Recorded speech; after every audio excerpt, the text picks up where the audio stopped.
Hello Jess, and this is the first vlog that I'm going to do for this channel, and what I want to talk about today is something that we've talked about ourselves.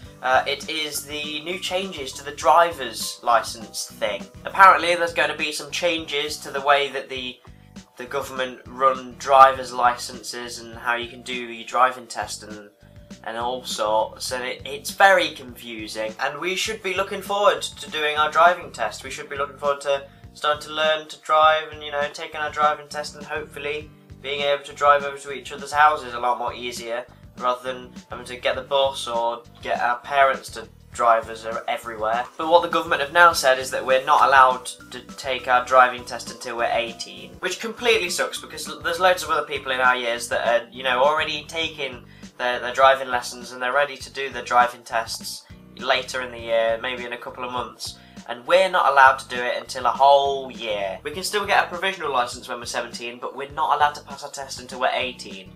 Which means we get a whole year of having driving lessons and learning how to drive. Which I guess could be a good thing, because that means that we're going to have a lot more practice at driving. We're going to hopefully pass first time rather than just rushing it and doing it in a couple of months and then not being very experienced with driving. We do get a whole year before we actually pass our test, so that's a good thing. But it's just the fact that we're not allowed to actually take our driving test for a whole year longer than what we would normally be allowed to.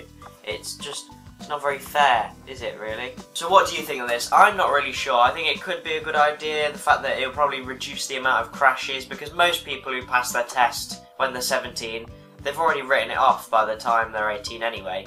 So maybe it's a good thing that people have to wait longer, they get more experience with driving, but also, another year, a whole year, that's not fair, really, is it? Oh, I don't know. What do you think?